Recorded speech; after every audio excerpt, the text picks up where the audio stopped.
Voice of Indonesia. Nah, untuk membahas hal ini, kami sudah bersama dengan Ditjen Kebudayaan Kemendikbudristek selaku Direktur Pengembangan dan Pemanfaatan Kebudayaan, Ibu Irini Dewi Wanti. Kemudian juga bersama kita Kurator Festival Budaya Panji 2024, Mas Seko Joko Suyono. Sudah bergabung via Zoom. Saya sapa saja beliau berdua. Bu Irini, selamat bergabung. Selamat siang, Mas. Apa kabar?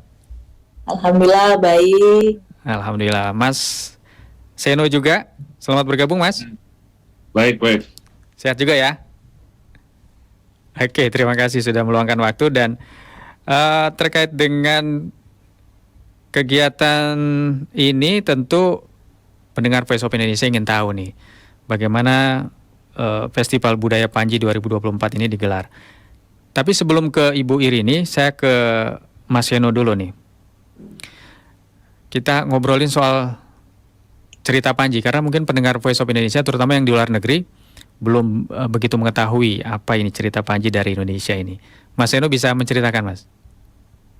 Ya, secara umum cerita Panji itu intinya adalah kisah percintaan antara Raden Panji Inu Kertapati dari Jenggala dengan Dewi Sekartaji dari Daha atau Pandalu. Nah, kisah percintaan ini misal mengalami halangan, lalu mereka kemudian berpisah. Nah, dalam perpisahan itu mereka saling mengembara, saling berkelana untuk saling mencari. Oh. Nah, di dalam pengelanaan dan pengembaraan ini yang menarik, mereka kemudian saling samar menyamar, gitu. Oh. Jadi Raden Panji Inu Kertapati pernah menyamar menjadi petani, pernah menyamar menjadi kesatria lain dengan nama lain hanya untuk mencari Dewi Sekartaji. Sementara Dewi Sekartaji juga menyamar. Bahkan dalam salah satu penyamarannya, dia itu menyamar sebagai laki-laki. Sering keduanya itu saling bertemu dalam penyamaran, tapi mereka itu tidak saling mengenal, hanya memiliki firasat bahwa inilah orang yang saya cari. Nah, itu uniknya. Ya. Nah, lalu pada bagian akhir tersingkap penyamaran itu adanya penyatuan kembali. Jadi dramaturgi perpisahan, saling mencari dalam pengelanaan dan penyatuan kembali itu dramaturgi khas Panji.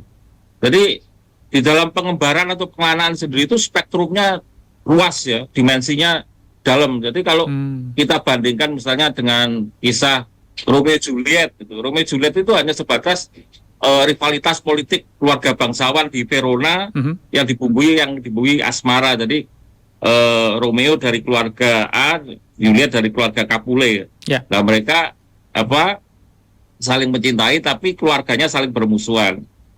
Spektrumnya hanya kisah asmara dan kisah politik. Sementara kalau Panji dalam pengembaraan itu, pengelanaan itu spektrumnya ada spektrum spiritualitas lah. Karena Panji kan keluar masuk hutan, keluar masuk desa, bertemu dengan para pertapa-pertapa dan sebagainya, lalu melakukan peperangan. Juga Sekartaji. Jadi dimensinya itu lebih dalam lah, spektrumnya lebih luas daripada kisah Romeo Juliet. Dan lebih detail juga ya dibanding cerita-cerita negara lain. Dalam pengembaraan itu dideskripsikan apa saja ya. Misalnya ada kesenian, lalu ada pertapaan-pertapaan. Jadi melingkupi dimensi banyak dari teologi sampai kesenian lah. Kayak gitu. Gitu ya. Nah, kalau begitu apa yang menjadi daya tarik selain daripada spektrum dan tadi ceritanya yang mendalam dibandingkan dengan kisah percintaan negara lain, cerita Panji ini apa? Sehingga UNESCO mengakui ini. Penekannya pada pengembaraan itu, saling berkelana itu untuk mencari, dan mereka dalam pengembaraan itu saling samar menyamar. Saya kira itu karakteristik yang paling menarik dari Panji dibanding kisah-kisah asmara dunia lain kayak gitu. Karena itu perjalanannya itu bertahun-tahun, mereka saling keluar masuk hutan, saling berperang. Setiap perjalanan mereka melakukan peperangan, kalau ketemu itu susah sekali mereka ketemu.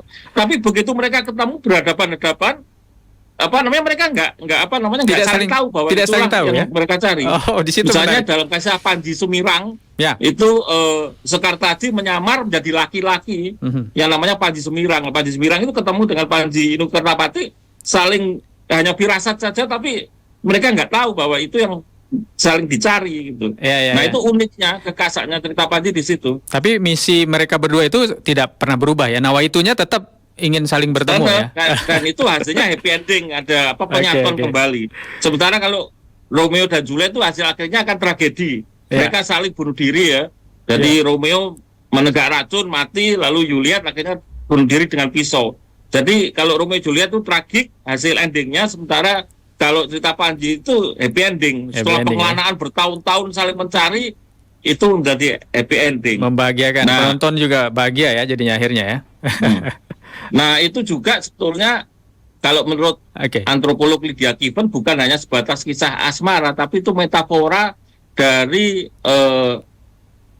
paham religi yang lebih tinggi. Jadi ini proses pemisahan dan penyatuan kembali metafora dari penyatuan kembali ke ilahi lah gitu. Baik. Makanya kenapa cerita-cerita Panji itu dibahatkan di relief-relief Candi Majapahit. Jadi tidak sembarangan candi itu menatakan relief ya. Karena candi itu bangunan dewata, candi itu bangunan ilahi. Karena banyak bangunan candi-candi Majapahit itu banyak ditata relief Panji. Misalnya di Gunung Penanggungan. Gunung Penanggungan itu dikenal sebagai tempat para pertapa-pertapa ya di zaman Majapahit. Ada banyak situs punden berundak di Gunung Penanggungan. Ada 6 situs di Gunung Penanggungan itu semua ditatakan relief Panji. Jadi kalau hanya sekedar kisah asmara saya kira tidak mungkin. Tapi itu metafora dari kisah spiritual yang tinggi. Kalau menurut Lydia Kiven, sebetulnya kisah Panji itu pintu masuk bagi paham Tantrayana dalam Buddhisme. Baik. Ya nilainya tinggi lah ya begitu ya, Mas Eno ya. Nah, tentu saya ingin beralih ke Bu Irini. Pemerintah sudah lama ya mengupayakan dan juga tentunya membuat cerita Panji ini dikenal luas begitu, tidak hanya di tanah air tapi juga oleh dunia, sehingga pada 2017 UNESCO mengakui itu. Nah, mungkin sebelum ke Festival Cerita Panji 2024, pemerintah bisa menyampaikan dulu nih kepedulian pemerintah melalui Kementerian Pendidikan, Kebudayaan dan Riset serta Teknologi ini terhadap cerita Panji ini, Bu Irini. Ya, terima kasih Mas. Jadi sebenarnya kalau kita memiliki warisan dunia yang diakui oleh UNESCO gitu, sebenarnya negara memiliki tanggung jawab ya untuk menjamin keberlanjutan dari warisan dunia tersebut. Nah, Direktorat Pengembangan dan Pemanfaatan Kebudayaan, Direktorat Jenderal Kebudayaan memiliki tugas dan tanggung jawab terhadap pengembangan dan pemanfaatan cagar budaya dan objek pemajuan kebudayaan. Nah, cerita Panji ini adalah sebagai salah satu objek pemajuan kebudayaan yang terus-menerus dikembangkan dan dimanfaatkan potensi budayanya. Terlebih lagi, karena Panji sendiri sudah diakui oleh UNESCO melalui warisan ingatan dunia atau Memory of the World sejak tahun 2017. Jadi, sebagai sebuah warisan ingatan dunia, cerita Panji terus-menerus dilindungi, dikembangkan, dan dimanfaatkan. Jadi sehingga Festival Budaya Panji tahun 2024 ini menjadi satu bentuk pertanggungjawaban Indonesia dalam menyikapi hal tersebut. Ya, itu juga yang melatar belakangi digelarnya tahun ini ya, Bu Irini ya? Betul. Jadi latar belakang sebenarnya kan kita sudah melaksanakan Festival Panji ini dari sejak tahun 2017 ditetapkan, 2018 kita melaksanakan. Cuma ketika 2019, 2021 itu kita mengalami pandemi, jadi sempat terhenti gitu. Waktu itu sih memang ada webinar-webinar ya, karena kita kan ya ketika pandemi nggak ada event-event, kemudian orang berkumpul, paling hanya melalui webinar-webinar seperti itu. Nah kalau jadi, 2023 mulai festival lagi dan 2024. Baik. Nah untuk tahun ini tahapan-tahapan program itu bagaimana bisa diceritakan sampai ke digelarnya kembali? Ya, tahun 2024 ini berbeda dari tahun sebelumnya. Tahun 2023 misalnya Festival Panji itu melibatkan 9 negara ASEAN gitu. Nah, tapi tahun 2024 ini bentuk kegiatan Festival Budaya Panji ini kita lebih mengupayakan bahwa karena budaya Panji ini kan tersebar di beberapa daerah di Nusantara gitu. Yeah. Jadi melalui kuratorial dengan seleksi terbuka, Festival Budaya Panji ini akan dilakukan. Jadi kita akan mengundang gitu ya komunitas atau kelompok-kelompok budaya yang melestarikan budaya Panji untuk ikut bergabung. Nanti akan ada kuratorial. Kemudian ya sebelumnya memang kita melakukan webinar, asistensi dalam rangkaian pameran sajian budaya Panji. Nah, kalau tadi terkait seluruh komunitas yang ingin bergabung di dalam festival ini, nanti akan dikurasi oleh para kuratorial. Yeah. Gitu. Jadi nanti berdasarkan isi cerita, ekspresinya, kemudian juga artistiknya, teknik penampilan dan lain-lain. Nah, seleksi terbuka ini memang untuk umum, untuk memilih nanti 5 kelompok terbaik. Baik. Nah, karya yang terpilih ini juga nantinya akan mendapat pendampingan baik kuratorial, dana, dan juga proses untuk produksi karya seperti itu. Baik. Nah, nantinya hingga akhirnya nanti setelah melakukan pendampingan, maka festival ini akan digelar pada bulan Oktober di Gedung Kesenian Jakarta. Baik, ada waktu beberapa bulan sampai Oktober ya untuk proses itu ya, Bu Irini? Jadi ada sekitar, berarti kalau dari sekarang ini masih ada sekitar 6 bulan seperti itu. Baik, itu biasanya Pak, Bu, kalau tahun-tahun lalu animonya bagaimana pesertanya? Sangat luar biasa ya. Jadi kalau boleh saya ceritakan, yang kita undang gitu, itu antusias luar biasa dari negara-negara Asia Tenggara. Sementara untuk komunitas-komunitas lokal juga sangat mengapresiasi dari festival ini gitu. Walaupun keterbatasan kita adalah gitu. Makanya ini tahun berbeda pada tahun ini, karena kalau tahun lalu kita mengundang gitu, sementara tahun ini kan kita open call gitu dengan seleksi terbuka gitu. Ya, kita belum sejauh ini kita belum melihat seberapa banyak peserta yang mendaftar gitu. Baik. Tapi kita yakin dan optimis karena ini sebagai sebuah kesempatan bagi komunitas Panji yang tersebar di seluruh Indonesia, karena ini juga permintaan dari mereka, Mas. Oke, baik. Saya beralih dulu ke Mas Eno. Mas Eno, kalau tadi Bu Irini sempat menyinggung cerita Panji ini tersebar di beberapa daerah di Nusantara, bahkan sampai ke negara-negara Asia Tenggara. Kalau yang populer di masyarakat itu mungkin bisa disebutkan, Mas?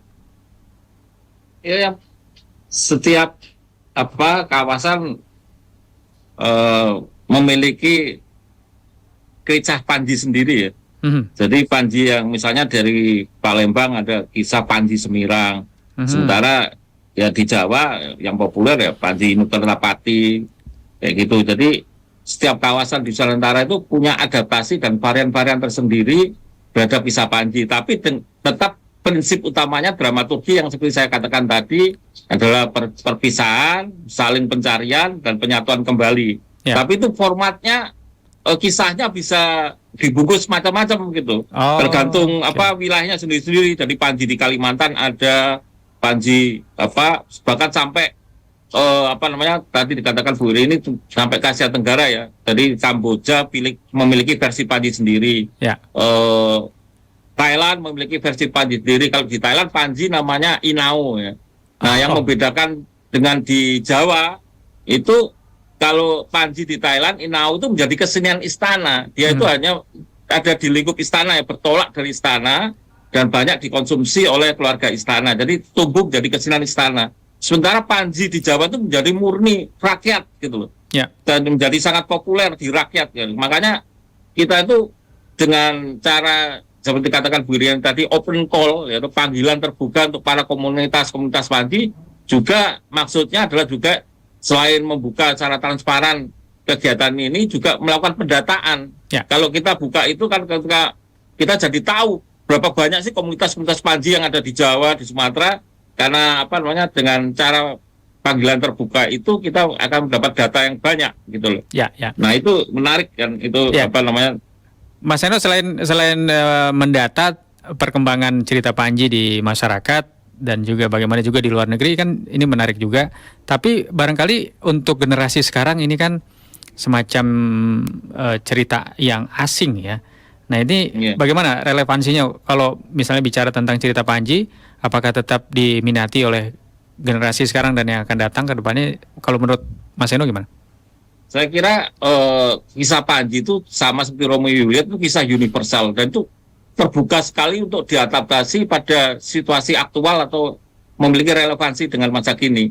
Makanya salah satu parameter kriteria para kurator untuk menseleksi open call itu nanti adalah adanya inovasi-inovasi di dalam usulan-usulan pementasan. Jadi tidak lagi hanya melulu ini kisah zaman dulu antara Jenggala dan Kediri, tapi bisa diinovasi-inovasi dalam hal aktual, juga inovasi-inovasi pemanggungan. Sekarang kita melihat pemanggungan generasi milenial itu penuh dengan tata multimedia misalnya, kan, kayak visual-visual yang keren digital, kayak gitu. Nah kita membuka itu kemungkinan itu, jadi membaurkan antara kesenian tradisional dengan tata panggung yang misalnya secara visual lebih aktual gitu. Nah itu salah satu tujuan kita juga itu. Dan yang berbeda dengan festival-festival Panji sebelumnya, pada festival kali ini ada pendampingan seniman kontemporer. Jadi setiap kelompok Panji yang terpilih itu akan didampingi oleh seniman kontemporer. Jadi kita mengharapkan akan terjadi kolaborasi, akan terjadi kemitraan artistik antara kedua orang ini, gitu, sehingga terjadi satu pementasan yang menarik kayak gitu. Jadi itu yang membedakan. Ya, artinya calon peserta ini diberi kebebasan untuk memilih media apa saja, itu terserah ya. Baik yang manual maupun digital itu diberi kebebasan. Yang penting cerita Panji ini bisa disajikan dalam berbagai media seperti itu ya. Oke, baik. Nah, kalau begitu saya ingin cross check nih ke Bu Irini. Dari Nawaitu pemerintah sendiri sebenarnya apa yang hendak dicapai nih Bu dalam penyelenggaraan kegiatan Festival Budaya Panji tahun ini? Ya, ini khususnya dalam upaya pengembangan dan pemanfaatan kebudayaan ya Bu ya. Terlebih dengan Panji yang telah diakui sebagai Memory of the World oleh UNESCO. Bentuk Festival Budaya Panji ini kan sebenarnya sebagai memberi sebuah ruang ekspresi kepada komunitas-komunitas budaya Panji. Ini kan juga sesuai dengan amanat Undang-Undang Pemajuan Kebudayaan. Nah, jadi memang ketika kita bicara tentang Festival Budaya Panji, malah itu kalau boleh dikatakan dari 10 objek pemajuan kebudayaan yang ada itu, kita bisa bicara tentang tradisi tuturnya, keseniannya, pengetahuannya, kearifan lokalnya itu sangat kompleks gitu di budaya Panji. Makanya ketika kita bicara budaya Panji, gitu, Festival Budaya Panji itu, justru kita itu ingin mengaktualisasikan kembali nilai-nilai budaya Panji, spirit budaya Panji itu di dalam dalam kehidupan sekarang ini. Jadi itu tetap relate ya dengan kehidupan saat sekarang ini. Ya, tentang justru budaya Panji ini harus masuk di dalam konteks pendidikan karakter bangsa Indonesia. Karena budaya Panji ini asli loh, budaya Indonesia gitu.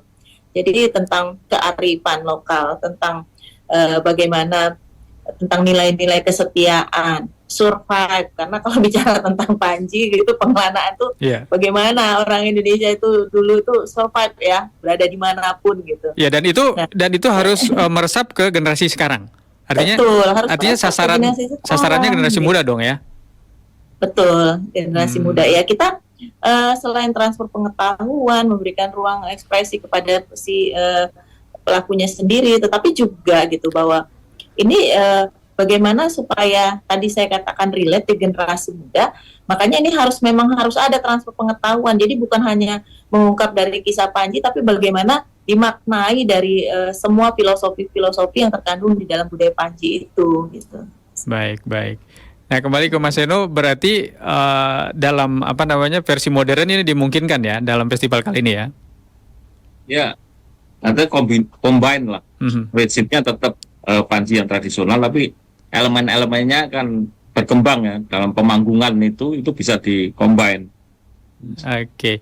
Nah, tentu untuk melibatkan sebanyak-banyaknya peserta tahun ini karena masih banyak waktu ini beberapa bulan ke depan sampai November ya.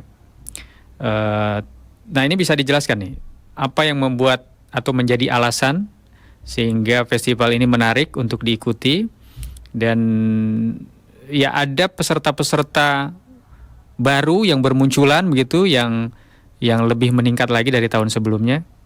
Mas Eno, seperti apa nih kira-kira masukannya? Ya, pertama seperti saya katakan tadi, kita mengharapkan banyak sekali ya banyak yang ikut apply open call ini, dan itu akan membuat kita bisa mapping ya, bisa melakukan pendataan komunitas-komunitas Panji yang masih hidup itu ada di mana aja gitu. Nah, jarak waktu sampai Oktober ini masih beberapa bulan, jadi kita udah menyebar open call secara terbuka ya, Kemendikbud saya lihat udah mulai rame di WA grup seni, dan itu juga menarik. Jadi semoga ada respon, mereka akan mengaplikasi. Jadi prosesnya untuk sampai ke Jakarta besok kan bertahap ya. Jadi kita akan mengirim pendamping, misalnya pendamping itu nanti kita seleksi juga mana yang cocok, misalnya untuk kebutuhan grup A ini yang misalnya di Jawa Timur, kita akan misalnya ada grup terpilih dari Madura, maka kita juga akan mencari mungkin seniman-seniman asal Madura atau Surabaya yang seniman kontemporer, tentu mungkin teaterawan atau koreografer yang bisa menjadi teman dialog, mitra kreatif bagi kelompok yang kita pilih gitu. Sehingga penampilan mereka juga bisa dinikmati oleh generasi sekarang, tapi tidak menyalahi prinsip-prinsip utama di dalam kisah Panji. Jadi pentingnya pendamping dari seniman kontemporer itu, dan itu belum pernah dicoba sih di tahun-tahun lalu dalam festival Panji, dan ini ingin kita coba. Baik. Jadi keinginan kita akan jadi interaksi kreatif gitu. Misalnya kalau kita memasukkan seorang penata lampu atau penata cahaya untuk membantu pertunjukan, itu kan manfaatnya banyak gitu. Dia bisa mengusulkan ini gramatikanya di sini dengan lampu ini. Itu kita pengen ada gesekan-gesekan kreatif dialektika lah antara komunitas kesenian tradisional dan seniman kontemporer, agar dialektika.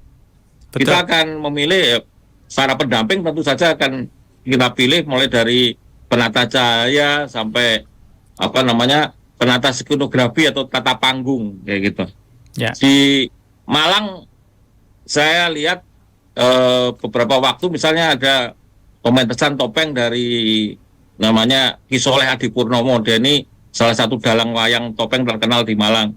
Nah, dia berkolaborasi dengan salah satu koreografer kontemporer kita, Mas Eko Suprianto dari Solo. Oh, iya. Dan itu ternyata membuat pemanggungan menjadi lain, karena Mas Eko menawarkan panggung dibagi menjadi 3. Biasanya pemanggungan itu flat, cuma 1 aja. Oh, iya. Dia mengusulkan agar lebih dramatik, pemunculan para penari itu direpresentasikan lewat 3 panggung. Nah, itu usulan-usulan itu datang dari Eko, dan itu diterima oleh Pak Soleh. Jadi ada dialektika di sini. Betul. Itu yang ingin kita harapkan dari situ. Kreativitas ada dimunculkan ya.